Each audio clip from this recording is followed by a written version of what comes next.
envejece. Todos sabemos que a mayor cantidad de grasa, mayor problemas de enfermedad, pero poco nos hemos preocupado por nuestros músculos.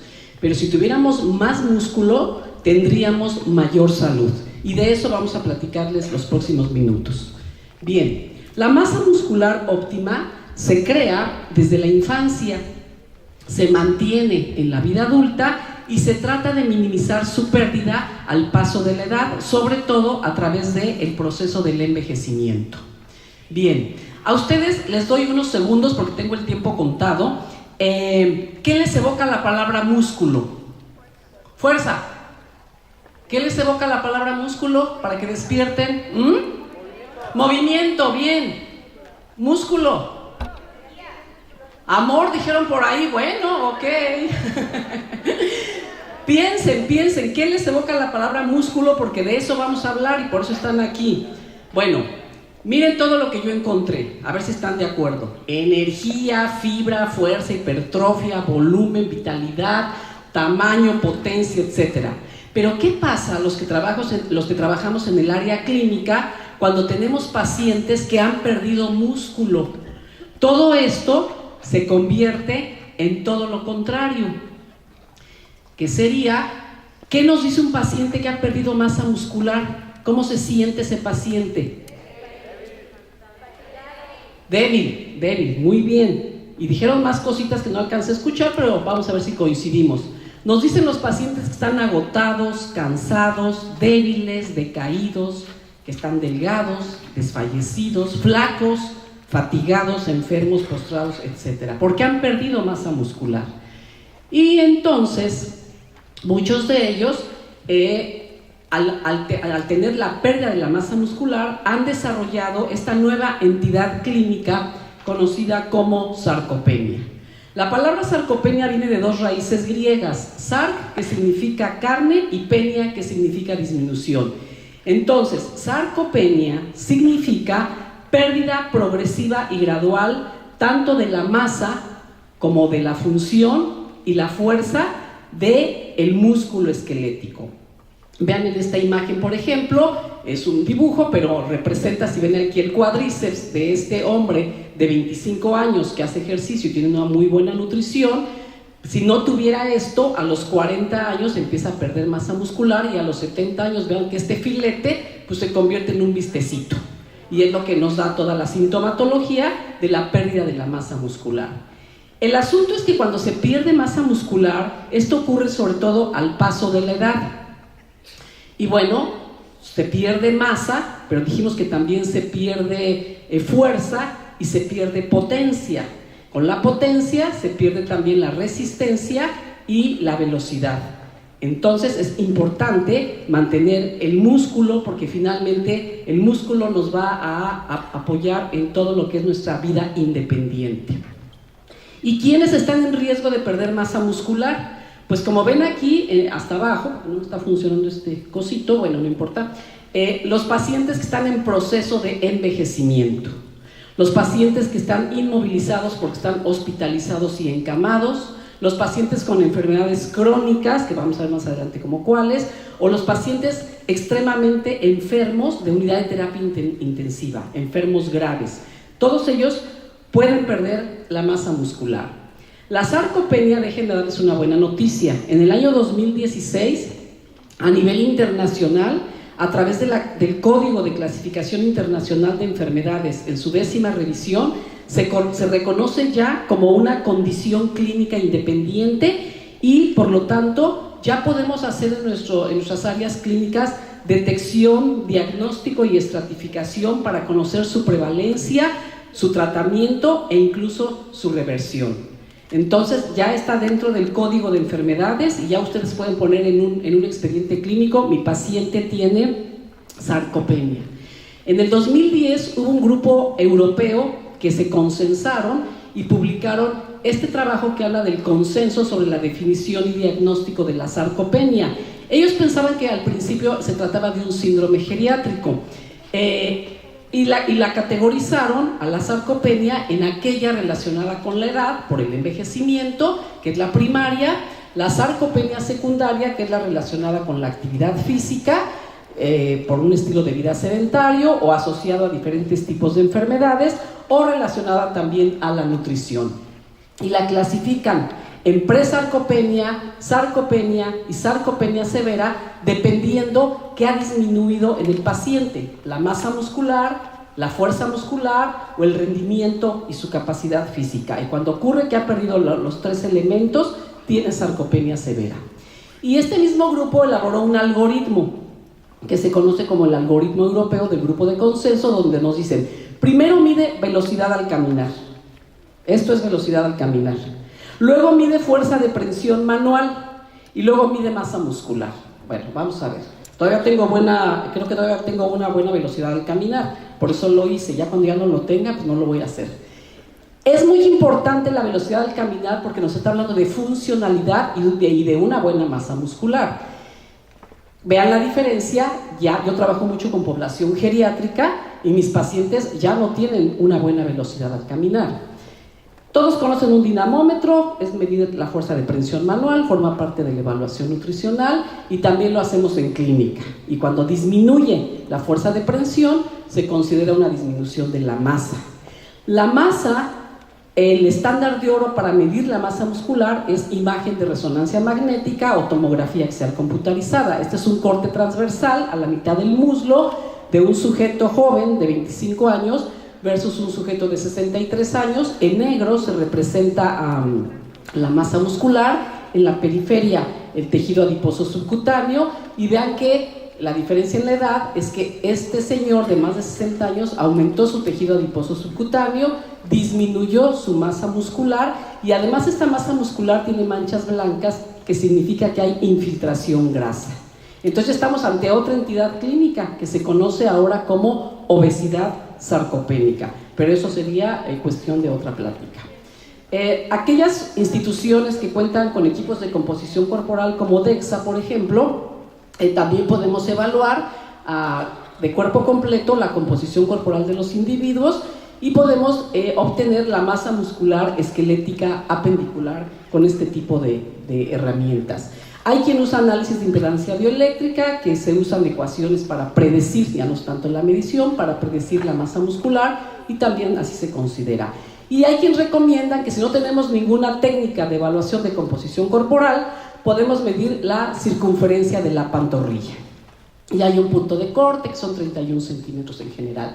Las guías de la Sociedad Europea de Nutrición Enteral y Parenteral, en el año 2016, nos hacen una recomendación para la definición y la terminología en nutrición clínica de todos los desórdenes relacionados con la mala nutrición o la desnutrición, y vean que consideran también entre la malnutrición, el sobrepeso, anormalidades de micronutrimentos, etcétera, la sarcopenia acompañada de la fragilidad, que es otro síndrome geriátrico que el día de hoy no vamos a tocar.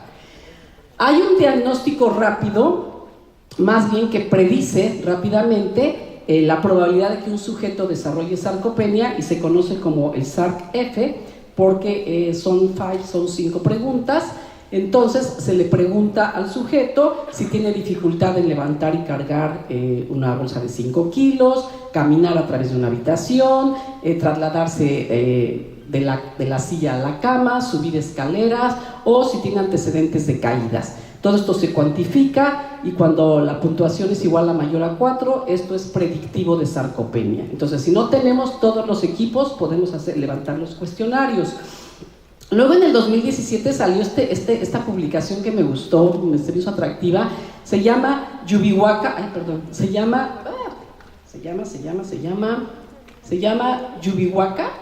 Aquí el objetivo de este trabajo fue que los autores de Japón desarrollaron y validaron un método de detección primaria para identificar adultos en riesgo de sarcopenia, incapacidad y mortalidad.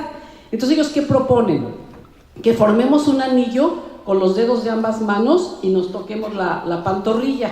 No les digo que lo hagan ahorita, pero si les gusta lo pueden hacer. Y entonces nos dicen que si no se alcanzan a tocar los dos dedos, entonces tenemos una pantorrilla grande o casi justa cuando se empiezan a tocar, o muy pequeña cuando se tocan, ¿sale? Entonces, aquí están en japonés, para que vean que también se los explicaron a los japoneses. Entonces, la clasificación que ellos tienen es eso, una circunferencia de pantorrilla más grande, solo ajustada o más pequeña. Yo afortunadamente la tengo más grande, ¿eh? No sé ustedes, pero bueno, ahí se pueden evaluar. Es importante recordarles que para mantener el funcionamiento de la masa muscular se requiere de un equilibrio entre la síntesis, es decir, el anabolismo, y la degradación, o sea, el catabolismo. Y para ello, para el crecimiento muscular se requiere de hormonas, se requiere de ejercicio de fuerza y se requiere de proteínas. Todo lo contrario, perdemos masa muscular cuando estamos malnutridos, cuando somos inactivos o cuando estamos enfermos.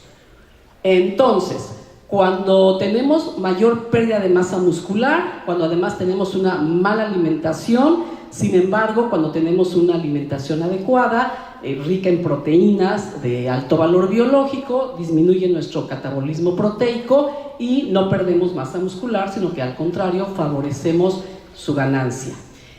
Acuérdense que no se puede construir una casa sin tabiques. Esto sería lo mismo. La proteína es el elemento fundamental para el tejido muscular y entonces requerimos darle a nuestro organismo las proteínas que requiere. Sobre todo proteínas de elevado valor biológico, es decir, ricas en aminoácidos esenciales, por lo que tenemos la obligación, quienes trabajamos en el área de salud, indicar un plan de alimentación que cubre el requerimiento proteico de nuestros pacientes y evitar la pérdida de masa muscular. ¿Qué alimentos son ricos en proteína? Los lácteos y los no lácteos. Y dentro de los no lácteos pues tenemos la carne, el huevo y también combinaciones de cereal y leguminosa, como es la típica combinación de arroz y frijol en México, por ejemplo. Bien, ¿de cuánto es el requerimiento proteico? Por mucho tiempo se pensó que la recomendación era de 0.8 gramos por kilogramo de peso al día para los adultos en general. Ahora se sabe que no, que esto va cambiando y va de 1 a 1.2 gramos por kilogramo de peso en población sana. En población enferma podemos aumentar hasta 1.5 gramos por kilogramo de peso y en pacientes incluso con enfermedad severa que se acompaña de desnutrición hasta más o menos 1.8, 2 gramos por kilogramo de peso. La recomendación de proteína cambia cuando estamos con atletas. No sé si aquí hay algún atleta. Los adultos sanos, ellos nos decían antes que era de 0.8 gramos, dijimos que ahora es de 1 gramo por kilogramo de peso al día. Atletas de alta resistencia se nos van hasta 1.4, los deportes intermitentes 1.8 y cuando hacen entrenamiento de fuerza hasta 2 gramos. Pero yo no soy experta en deporte, entonces el doctor Rolando después de mí les va a hablar un poco más del músculo en los deportistas.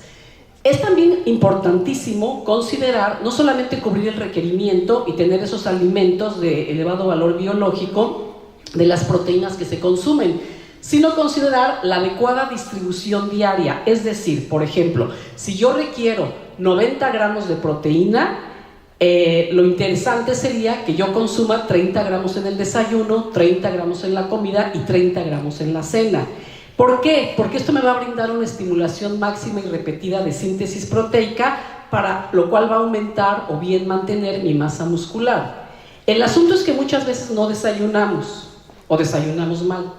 Medio comemos y en la noche, en la cena, es donde se nos va toda la proteína.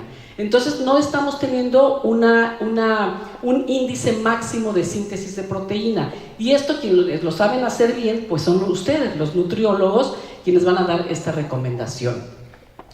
Estas proteínas de elevado valor biológico contienen aminoácidos esenciales, específicamente aminoácidos como leucina, isoleucina y valina. Se ha demostrado que atenúan la pérdida muscular.